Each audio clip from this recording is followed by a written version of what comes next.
പ്രിയ സുഹൃത്തുക്കളെ നമസ്കാരം. ഇന്ന് പുതിയൊരു വീഡിയോ ആയാണ് നമ്മൾ വരുന്നത്. ആദ്യം തന്നെ ഈ വീഡിയോ സബ്സ്ക്രൈബ് ചെയ്ത് കാണാൻ വേണ്ടിയിട്ട് ഉണർത്തുകയാണ്. കേരളം ഇന്ന് ഏറ്റവും കൂടുതൽ ചർച്ച ചെയ്യുന്ന ഒരു വിഷയമാണല്ലോ മമ്മൂട്ടി വിവാദം. അദ്ദേഹത്തിന് ഈ വിവാദത്തിൽ വലിയ റോളോ പങ്കോ ഒന്നുമില്ല എങ്കിലും അതൊരു ആരോപണമായി അദ്ദേഹം തള്ളിക്കളയും എന്നാണ് ഞാൻ മനസ്സിലാക്കുന്നത്. വലിയ പ്രതികരണത്തിനോ വലിയ പ്രസ്താവനകൾക്കോ ഒന്നും പ്രസക്തിയില്ലാത്ത ഒരു ഗോസിപ്പ് അത്രമാത്രം. സ്വാഭാവികമായി മമ്മൂട്ടിയെ പോലൊരു മഹാനടൻ ഇത്തരം ആരോപണങ്ങളൊക്കെ കേട്ടിട്ട് അല്ലെങ്കിൽ ഇത്തരം ചില കാര്യങ്ങളൊക്കെ കേട്ടാൽ ഒരു പ്രതികരണത്തിലേക്ക് വരുമെങ്കിൽ അതാണ് വലിയ സംഭവമായിട്ട് ഞാൻ മനസ്സിലാക്കുന്നത്. ഏതായാലും അദ്ദേഹം ഇതുവരെ വന്നിട്ടില്ല എന്നുള്ളത് കൊണ്ട് തന്നെ അതിന് വലിയ പരിഗണന നൽകുന്നില്ല എന്നുള്ള ഒരു യാഥാർത്ഥ്യമാണ് ഞാൻ മനസ്സിലാക്കുന്നത്. മമ്മൂട്ടിയെ സംബന്ധിച്ചുള്ള ഈ വിഷയം ചർച്ച ചെയ്യപ്പെടുമ്പോൾ ഇതിൽ 4 കാര്യങ്ങൾ സംഭവിച്ചിട്ടുണ്ട് എന്നാണ് ഞാൻ മനസ്സിലാക്കുന്നത്. 1, ഒരു സംവിധായകൻ ഈ വിഷയത്തിൽ വന്നിട്ടുണ്ട്. 2, ഒരു നിർമ്മാതാവ് ഈ വിഷയത്തിൽ വന്നിട്ടുണ്ട്. 3, ഒരു അഭിനേതാവ് വന്നിട്ടുണ്ട്. 4, നല്ലൊരു കഥ എഴുത്തുകാരനും ഇതിൽ വന്നിട്ടുണ്ട്. കഥ എഴുതിയതും അഭിനയിച്ചതും ഒരാളാണ് എന്ന് നമുക്ക് കാണാം. പക്ഷേ അത് നിർമ്മിച്ച ആളിനെയും നമുക്കറിയാം.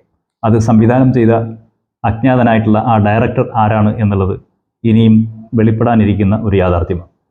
ആ ഡയറക്ടറുടെ ബുദ്ധിയിലാണ് ഈ കഥയെ അതിലില്ലാത്ത ഒരുപാട് ഭാഗങ്ങൾ പൊലിപ്പിച്ചുകൊണ്ട് സോഷ്യൽ മീഡിയയിൽ മമ്മൂട്ടിക്കെതിരെയുള്ള വർഗീയ പ്രചരണങ്ങൾ നടക്കുന്നത്. ആ പ്രചരണങ്ങളിൽ മമ്മൂഞ്ഞെന്നും മുഹമ്മദ് കുട്ടിയെന്നും ഇസ്ലാമിസ്റ്റെന്നും സുഡാപ്പിയെന്നും തീവ്ര ഇസ്ലാമിസ്റ്റെന്നും ഫണ്ടമെൻ്റലിസ്റ്റ് എന്നുമൊക്കെ മമ്മൂട്ടിയെ വിശേഷിപ്പിച്ച് കാണുന്നുണ്ട്. ഏതായാലും മമ്മൂട്ടിയുമായി ബന്ധപ്പെട്ട ഈ വിവാദ വിഷയം നമ്മളൊരു പഠന വിധേയമാക്കുമ്പോൾ അത് പഠിക്കണമെങ്കിൽ മനസ്സിലാക്കണമെങ്കിൽ മറുനാടൻ മലയാളി സംപ്രേഷണം ചെയ്തിട്ടുള്ള 3 വീഡിയോകളും ക്ഷമയോടെ കേൾക്കേണ്ടതുണ്ട്. ഇങ്ങനെ 1.5 മണിക്കൂറിലധികം സമയം ഇരുന്നുകൊണ്ട് മറുനാടൻ മലയാളിയുടെ ആ വീഡിയോകൾ മുഴുവനും കണ്ടപ്പോൾ എനിക്ക് ബോധ്യമായ ചില കാര്യങ്ങൾ ഏതായാലും സുഹൃത്തുക്കളുമായി പങ്കുവെക്കുകയാണ്. മുസ്ലിം സമുദായത്തിലെ ആളുകൾ കമ്മ്യൂണിസ്റ്റ് മാർക്സിസ്റ്റ് പാർട്ടിയിലേക്ക് ചേരാൻ വിമുഖത കാണിച്ചു നിന്ന ഒരു ഘട്ടത്തിൽ കമ്മ്യൂണിസത്തിലേക്ക് DYFIയിലേക്ക് ചേക്കേറി മേഖലാ സെക്രട്ടറിയായ വ്യക്തിയാണ് ഷർഷാദ്. അദ്ദേഹം പുഴുവിൻ്റെ സംവിധായകയായി മാറിയ റത്തീനയുമായി ട്രെയിനിൽ വെച്ച് പരിചയപ്പെടുന്നത്. പിന്നീട് ആ നിരന്തരമായ ആവശ്യങ്ങൾക്ക് ശേഷം കുടുംബങ്ങൾ തമ്മിലുള്ള ചർച്ചകളും പ്രശ്നങ്ങളും ഒക്കെ പരിഹരിച്ചുകൊണ്ട് അവർ വിവാഹിതരായി. ചെന്നൈയിലേക്ക് താമസം മാറുന്നു. അവിടെ ബിസിനസ് രംഗത്തേക്ക് ഉയർന്നു വരുന്ന ഷർഷാദ് തൻ്റെ ജീവിത പങ്കാളിയെ കൂടി ഒരു സാമ്പത്തിക സ്രോതസ് ഉണ്ടാക്കുന്ന തരങ്ങളിലേക്ക് വിവിധ മേഖലകളിൽ പഠിപ്പിക്കുകയും ഉദ്യോഗങ്ങളിലേക്ക് എത്തിക്കുകയും അവരെ കൂടി ഒരു സാമ്പത്തിക ശാസ്ത്രം അവരിൽ നിന്നുകൂടി രൂപപ്പെടുത്തിയെടുക്കാൻ വേണ്ടിയുള്ള പദ്ധതികൾ അദ്ദേഹം രൂപപ്പെടുത്തി. അതിൻ്റെ ഭാഗമായാണ് സിനിമ എന്ന മോഹത്തിലേക്കും എത്തുന്നത്. സിനിമ എന്ന മോഹത്തിലേക്ക് എത്തുന്നതിന് പ്രധാനപ്പെട്ട ഒരു കാരണം അദ്ദേഹത്തിൻ്റെ ഇൻ്റർവ്യൂവിൽ നിന്ന് ഞാൻ മനസ്സിലാക്കിയത് 2016 നോട്ട് നിരോധനവും അതിന് തൊട്ടുടനെ വന്നിട്ടുള്ള GSTയും അദ്ദേഹത്തിൻ്റെ വ്യാപാര വ്യവസായ രംഗത്തെ വല്ലാതെ തളർത്തി എന്നുള്ളതാണ്. സാമ്പത്തികമായി പ്രതിസന്ധികളിലേക്ക് കൊണ്ടുപോയി. അതിൻ്റെ ഒരു പരിഹാരം എന്ന നിലയിൽ അദ്ദേഹം ബിസിനസ് ശ്രദ്ധിക്കുകയും വൈഫിനെ കൂടുതൽ സാമ്പത്തികമായ മേഖലകളിലേക്ക് കടത്തിവിടുകയും അതുവഴി ഉണ്ടാകുന്ന പരിചയങ്ങളിലൂടെ തൻ്റെ സാമ്പത്തിക പ്രശ്നങ്ങൾക്ക് വലിയൊരളവിൽ പരിഹാരം കാണാൻ വേണ്ടി ഉള്ള ഒരു ഇടപെടലിൽ അതിലേറ്റവും നല്ല മാർഗം സിനിമയാണ് എന്ന് മുഹമ്മദ് ഷർഷാദ് മനസ്സിലാക്കുന്നു. അതുകൊണ്ട് തന്നെ അദ്ദേഹത്തിൻ്റെ ഭാര്യയെ പ്രൊമോട്ട് ചെയ്തുകൊണ്ട് സിനിമാ മേഖലയിലേക്ക് ഒരു സംവിധായകയായി ഇറക്കിക്കൊണ്ടുവരാനുള്ള ശ്രമങ്ങളും പദ്ധതികളും മുഹമ്മദ് ഷർഷാദ് ആസൂത്രണം ചെയ്തു. അദ്ദേഹം പിന്നീട് മമ്മൂട്ടിയെ കാണുന്നു. 2 കാരണങ്ങളാകാം അദ്ദേഹം മമ്മൂട്ടിയെ തിരഞ്ഞെടുക്കുന്നതിൻ്റെ വിവക്ഷയെന്ന് അദ്ദേഹത്തിൻ്റെ അഭിമുഖത്തിൻ്റെ അവസാന ഭാഗം ബോധ്യപ്പെടുത്തുന്നു. 1, മമ്മൂട്ടി ഒരു സാമുദായിക പശ്ചാത്തലമുള്ള ആളാണ്. 2, മമ്മൂട്ടി ഇടതുപക്ഷ സഹയാത്രികനാണ്. 3, ഞാനും ഒരു സാമുദായിക പക്ഷത്തുള്ള ആളാണ്. 4, എൻ്റെ വൈഫ് സംവിധായകയായി ചെല്ലുമ്പോൾ ഒരുപക്ഷെ കുറച്ചുകൂടി സേഫായ സുരക്ഷിതമായ ഒരു നിലകളിലേക്ക് നിലനിൽക്കും എന്നുള്ള ഒരു പശ്ചാത്തലം മുഹമ്മദ് ഷർഷാദ് രൂപപ്പെടുത്തുന്നു. അദ്ദേഹം അതുവരെയും കമ്മ്യൂണിസ്റ്റ് ലിബറൽ വീക്ഷണങ്ങളിൽ നിന്നുകൊണ്ട് അദ്ദേഹത്തിൻ്റെ വൈഫിൻ്റെ സുരക്ഷിതത്വം നൽകുമ്പോൾ ഒരു സാമുദായിക പശ്ചാത്തലത്തെ അവിടെ പ്രതിഷ്ഠിച്ചു എന്നുള്ളതാണ് അദ്ദേഹത്തിൻ്റെ ഇൻ്റർവ്യൂവിൽ നിന്ന് എനിക്ക് മനസ്സിലായിട്ടുള്ള ഒരു യാഥാർത്ഥ്യം. ഷർഷാദും വൈഫും മമ്മൂട്ടിയെ കാണുന്നു. സിനിമയെ സംബന്ധിച്ച് സംസാരിക്കുന്നു. അപ്പോൾ ഇങ്ങനെയൊന്നും ആയാൽ ഒരു സിനിമ സംവിധായകയായി മുന്നോട്ട് വരാൻ സാധിക്കുകയില്ല, അതുകൊണ്ട് കൂടുതൽ ഹാർഡ് വർക്ക് ചെയ്യണം, നിങ്ങൾ 3 വർഷം കഴിഞ്ഞ് വരൂ എന്ന് പറഞ്ഞ് മമ്മൂട്ടി അവരെ പറഞ്ഞയക്കുന്നു. അങ്ങനെ വീണ്ടും സിനിമാ മോഹമായി ഹാർഡ് വർക്ക് ചെയ്യാനുള്ള ശ്രമങ്ങൾ മുന്നിൽ വെച്ചുകൊണ്ട് മുഹമ്മദ് ഷർഷാദ് ചില സിനിമ പ്രൊഡക്ഷൻ കമ്പനികളിലേക്ക് വൈഫിനെ പറഞ്ഞയക്കുന്നു, ജോലിക്കും മറ്റുമൊക്കെയായി പരിചയം നേടാനും അതുപോലെ തന്നെ സിനിമാ ഫീൽഡ് കൂടുതൽ പരിചയപ്പെടാനും എന്നൊക്കെയുള്ള അർത്ഥങ്ങളിലേക്ക് വിടുന്നു. അതുവഴി മുഹമ്മദ് ഷർഷാദ് ലക്ഷ്യം വെച്ചിരുന്ന ഒരു പദ്ധതിയായി ഞാൻ മനസ്സിലാക്കുന്നത് സാമ്പത്തിക മേഖലയിലെ സിനിമാ മേഖലയിൽ പ്രവർത്തിക്കുന്ന ഉന്നതരുമായി ബന്ധമുണ്ടാവുക, ആ ബന്ധങ്ങളെ തൻ്റെ ബിസിനസ്സിലേക്ക് വലിച്ചു കൊണ്ടുവരുന്ന ഒരു ചാലായി ഉപയോഗിക്കണം എന്നാണ് അദ്ദേഹം ആ ഇൻ്റർവ്യൂകളിൽ പറയാതെ പറഞ്ഞുകൊണ്ടിരിക്കുന്ന ഒരു യാഥാർത്ഥ്യം എന്നാണ് എനിക്ക് മനസ്സിലായത്. ഷർഷാദ് പറയുന്ന പോയിന്റുകളുടെ അടിസ്ഥാനത്തിൽ 2 കാര്യങ്ങളാണ് നമുക്ക് മനസ്സിലാക്കുന്നത്. ഒന്ന്, മുഹമ്മദ് ഷർഷാദ് ഒരു ബിസിനസ്സുകാരനാണെന്നും അദ്ദേഹത്തിൻ്റെ വൈഫിനെ സിനിമാ മേഖലയിലേക്ക് ഇറക്കിവിട്ട് വലിയൊരു സംവിധായകയാക്കി ഉയർത്തിക്കൊണ്ടുവരാനുള്ള ശ്രമം നടത്തുന്ന ഒരു സമ്പന്നനാണ് എന്നുള്ളതും ഏതൊക്കെയോ മേഖലകളിൽ വ്യാപൃതമായ ചർച്ചകൾ ഉണ്ടാവുന്നു. 2, ഷർഷാദ് കാണുന്ന ലക്ഷ്യം തൻ്റെ വൈഫിനെ സിനിമാ മേഖലയിലേക്ക് ഇറക്കിക്കൊണ്ട് ആ മേഖലയിലെ ഏറ്റവും സമ്പന്നരും അതുപോലെ തന്നെ ഏറ്റവും പ്രശസ്തിയുള്ള ആളുകളെയും ഒക്കെ തങ്ങളുടെ ബിസിനസ് രംഗത്തേക്ക് ആവാഹിച്ചു കൊണ്ടുവരേണ്ടതുണ്ട് എന്നുള്ള പദ്ധതി അദ്ദേഹം വേറെയും കാണുന്നു. ഇതിനിടയിൽ ഇദ്ദേഹത്തിൻ്റെ സാമ്പത്തികമായ സ്രോതസ്സുകളെ മുന്നിൽ കണ്ടുകൊണ്ട് ഇടതുപക്ഷ സഹയാത്രികനായ ഒരു വ്യക്തി ഇവരെ കോണ്ടാക്ട് ചെയ്യുന്നു.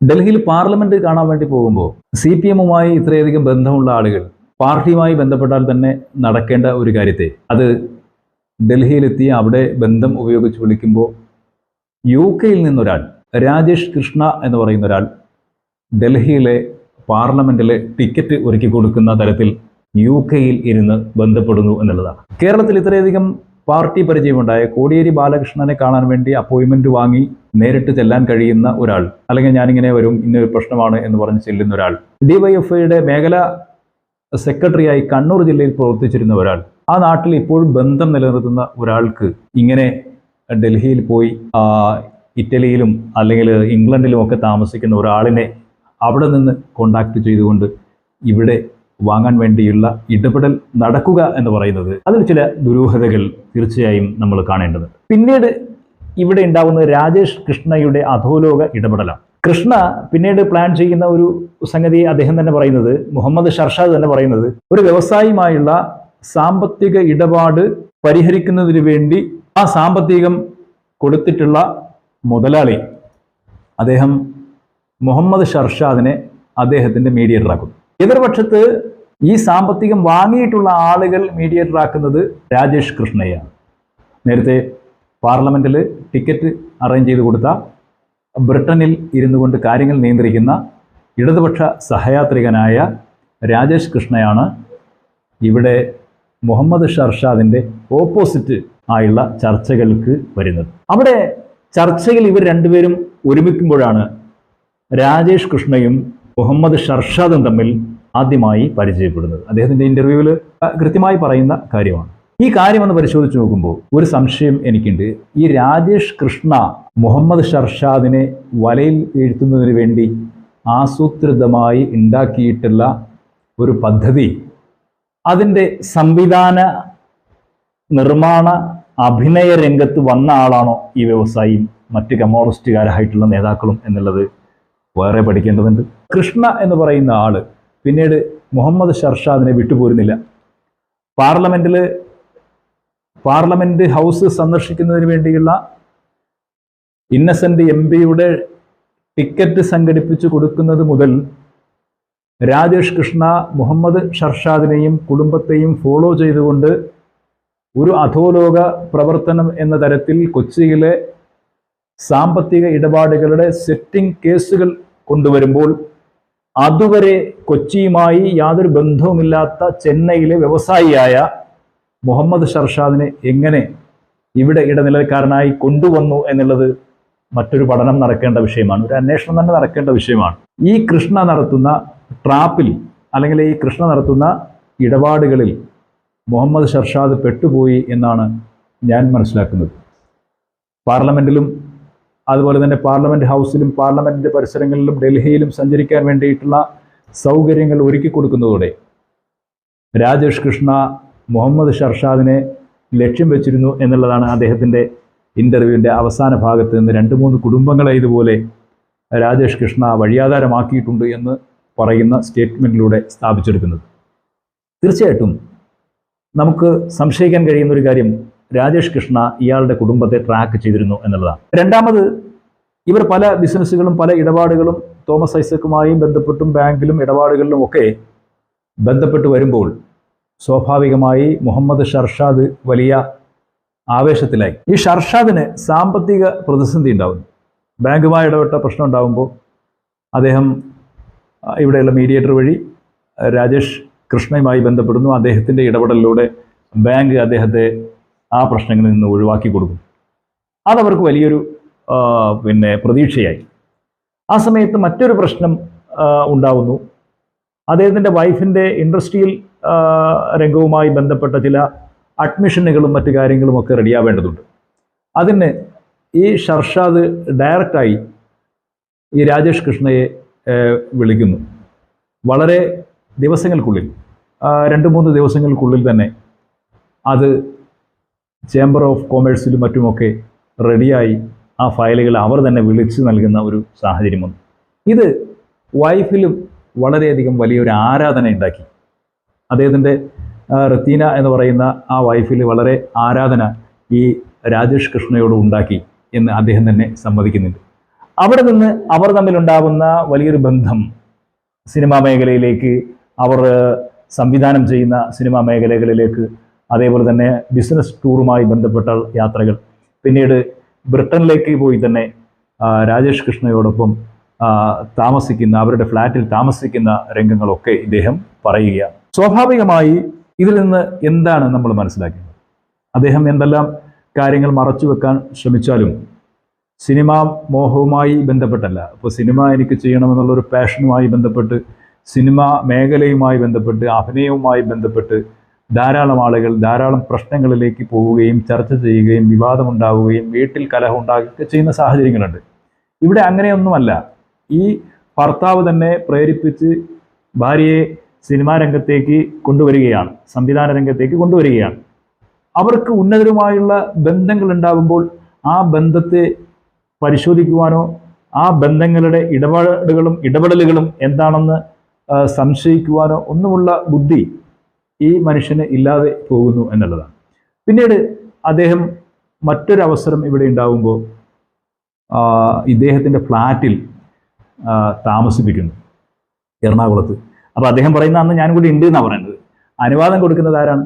ഈ ഷർഷാദാണ്.